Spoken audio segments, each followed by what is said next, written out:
Welcome to the Athlete Lab podcast, where we dive into all the things that make elite athletes tick. Today, we are super honored to be joined by Olympian Alex Gamelin, who joins us from his home near Metro Detroit area, but has been all around the world, represented Korea in the Olympics, and has a fascinating story of how he started out here and made it all the way to the top. So thanks a lot for joining us today. Yeah, of course. So you grew up on Long Island. Mm-hmm. It's a hotbed for all kinds of different ice sports, and near the mecca of our country, New York City. And then you end up in the Metro Detroit area. So talk to you, how did you get into skating at a young age out in Long Island? My parents always tell the story. My sister and I, when we were 3, we're twins. When we were 3, they turned on the World Championships in 1996. While my mom was in the kitchen, and she wanted us, the two of us, wanted us out of the kitchen. And we were watching the ice dance event. I don't remember this. I feel like I remember it now because of how much I've heard it. But we came running to the kitchen, which is what my mom was trying to avoid. And we're skating around the kitchen in our socks, saying we wanted to be skaters. And then I had been trying a lot of different sports. I did baseball and soccer and basketball, and nothing ever really clicked. I was always a kid out in the outfield, watching butterflies or kind of distracted. And then when we were 7, we went to a birthday party at an ice rink. And I do remember this. Immediately I was like, oh, this is it. Oh, wow. So our parents enrolled us in the Learn to Skate program there at the Newbridge Ice Arena. And we kind of took off from there. It was just kind of a snowball. We were progressing through the levels pretty quickly, and there was an older Russian coach who just kind of took us and told my parents they will skate. And they were like, oh, okay, and we just kind of It's when you feel like you have that moment where you sit on the ice and or stand on the ice this is it, and then you have a coach, and then I read that you guys were actually recognized by the New York State Senate for work ethic. That's super cool. How did that come about?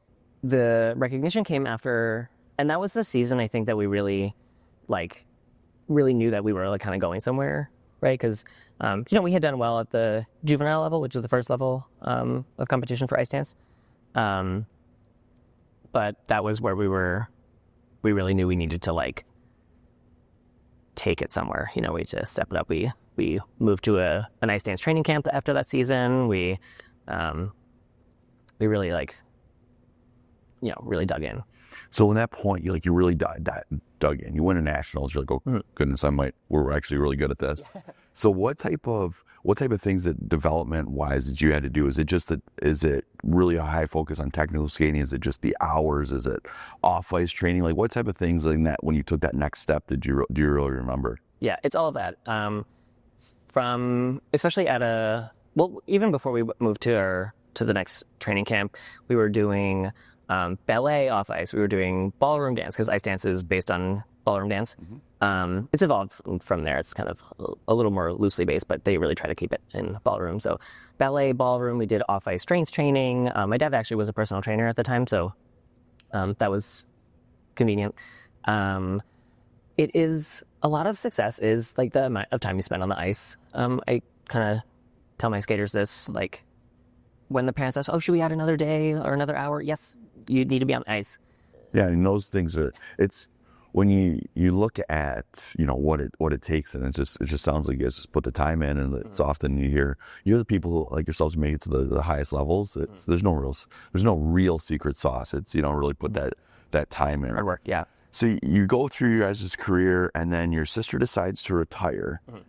And then you kind of were in a little bit of a limbo state, and talk the audience through how that became from maybe facing retirement a bit yourself to ended up an Olympian. So how was that process? Yeah, my career at that point, and my dreams and goals were kind of tied to my sister because it was just us from the beginning. And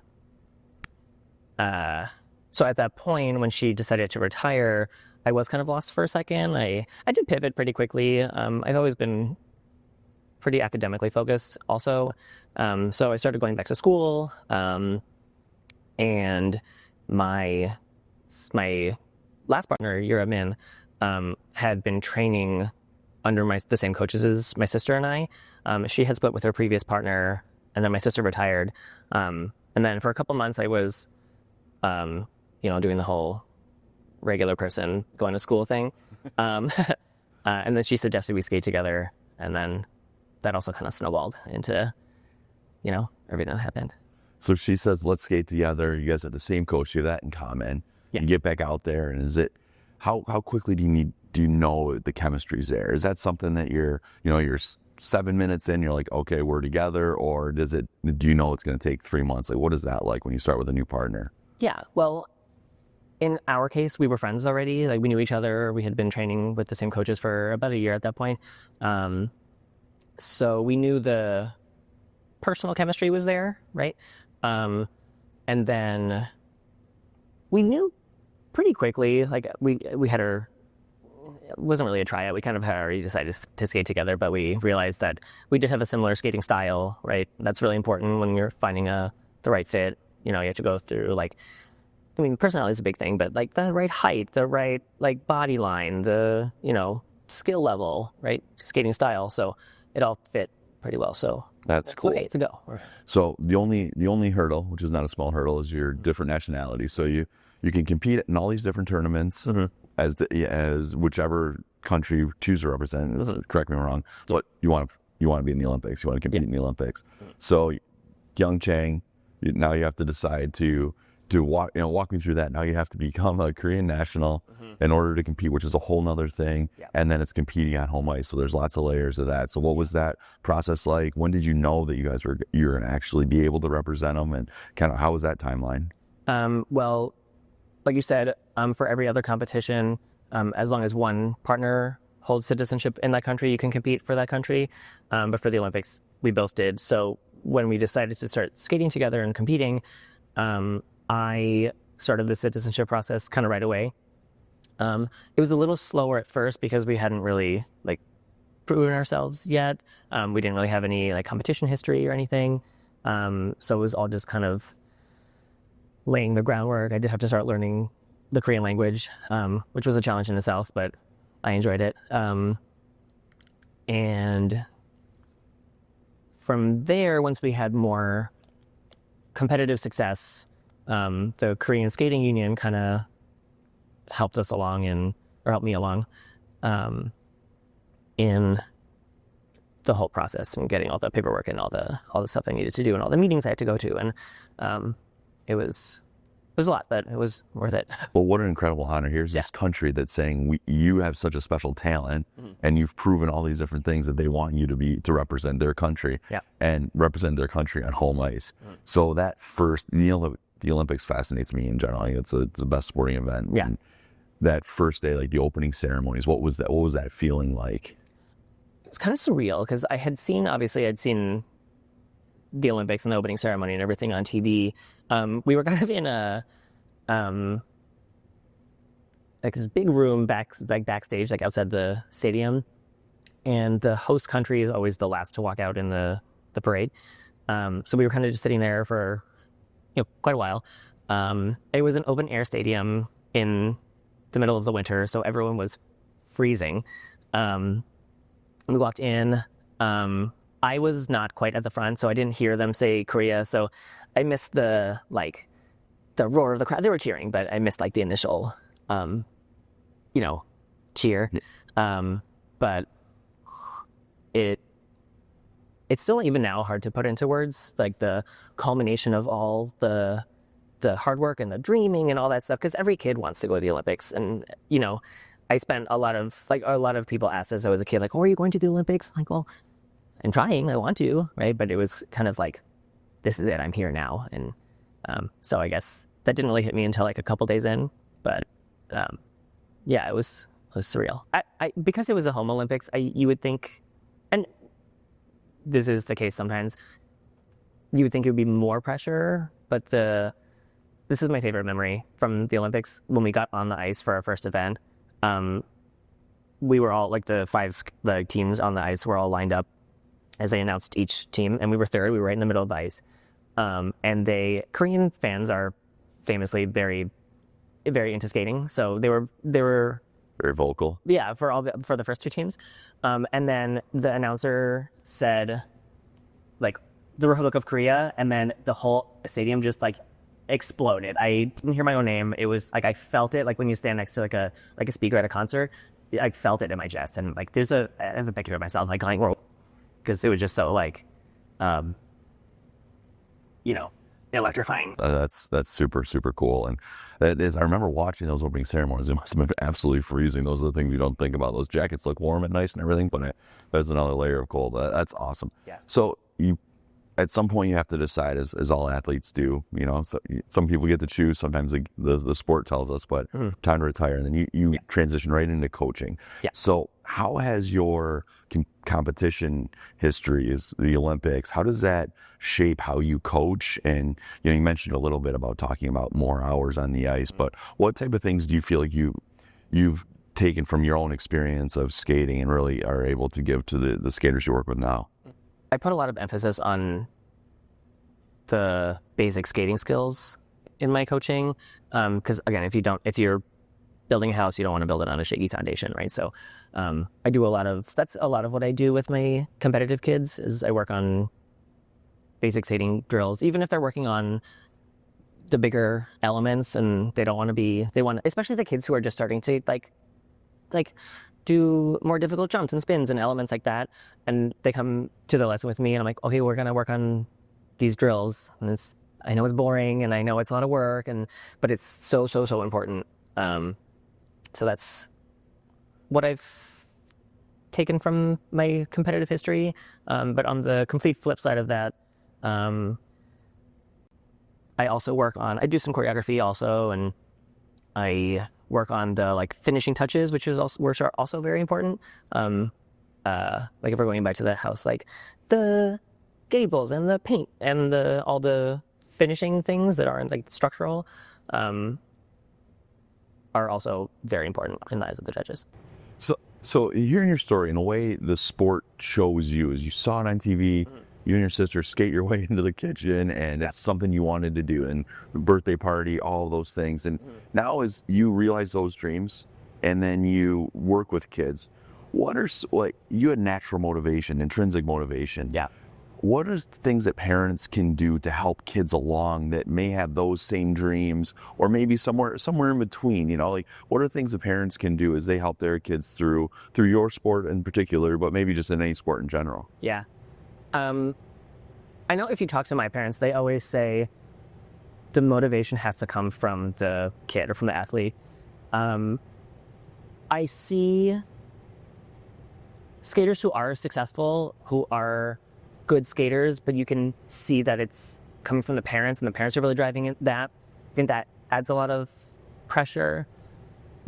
I agree, the motivation does need to come from the kid. If the kid's not passionate about it, the athlete, if the athlete's not passionate about it, it never really clicks. It can, you can do well, right? But the ones that I see do the best are the ones who want to be there. They want to get that extra, the Zamboni's coming on, they want to get that one extra thing in. They're on the ice, they're the first on the ice.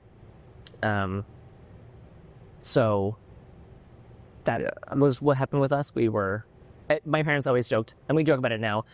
Figure skating is a quite expensive sport. And there were times in our skating career where our parents kind of sat us down and went we will do this. If you don't want to do it, that's okay too. You can stop.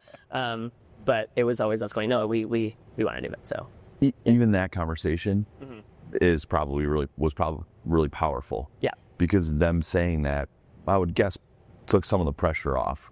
If you finished second, it wasn't, your parents weren't saying, look, you've got to win, or that sort of thing. Must have been kind of helpful. Yeah, they were the only times that they may have been a little more disappointed is if they didn't see us trying, right? So the pressure to place at a certain placement was never there for my parents. It was always did you try your hardest? Did you do your best? Did you push through? That's great messaging. One thing I want to ask you is perfectionism in your sport. That's what it is. You know, it's got to land everything. You have to have everything. It's kind of have to be perfect. How do you help coach athletes through that? You know, and find joy in it, because that, talk about pressure, like the perfectionism that's tough. Yes, perfection does not exist. I worry about, oh, don't worry, I focus on progress, right? And if it's not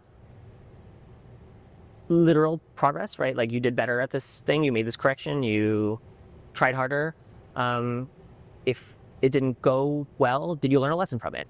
That's progress, right? Perfection does not exist. There's so much there, because it's that process. I think that's something that if that's your understanding that perfection doesn't exist, that's really helpful for athletes. And, but then that also might make the real competitive ones be like, I'll show you, coach, it can't exist. Or did you have a really bad day one day and come back the next day and try harder? That's progress. Absolutely. Yeah. There's so much. When you look at the coaches you've had, you mentioned Igor, you know, one of the most accomplished coaches in the sport for sure. What do you take when you're coaching? How much of what you're doing with the athletes is stuff you learn from Igor, and how much of it is stuff that you said, you know, you evolved and you'd say to him, you know, like, now I do this in a little bit different manner? Igor has had a lot of different teams over the years. He's been coaching. He's been at every Olympics since like the 90s. So he's worked with a lot of different skaters with different strengths. And I think I take that into my own coaching, where, like, you know, in choreographing a program for a skater who's maybe a little more on the like aggressive side of skating, I'll pick music and choreography that fits with that. And then if I have a skater with more like elegant lines and is a softer skater, then I'll play to that strength. I think he was very good at playing to his athletes' strengths, and I hope I that's it. You know, you play to the strengths of the athlete. You can't necessarily make every athlete be the same, and, you know, hope that there's something that there might not be, but kind of lean into the strengths. That's a really good concept. It's very much athlete centric. Going forward, what would be next? Like, what would be your dream as a coach? Well, focusing on the kids. I'm gonna go where my kids take me. I'm gonna push them through where they're going, and, you know, help them along the way. So I personally don't really have any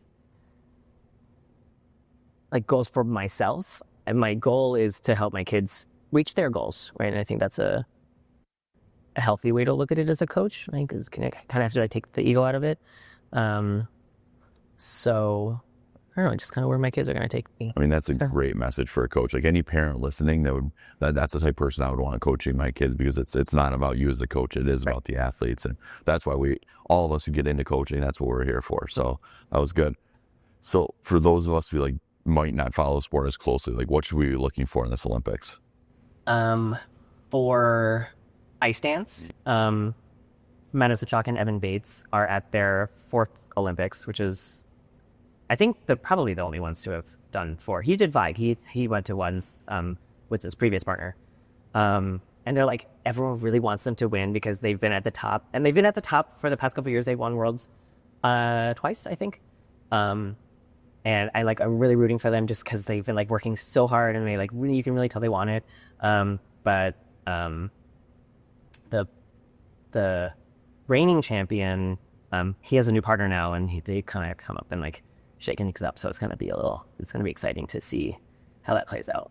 You're going to the Olympics as a spectator. What events are you going to go to, and what are you most excited about?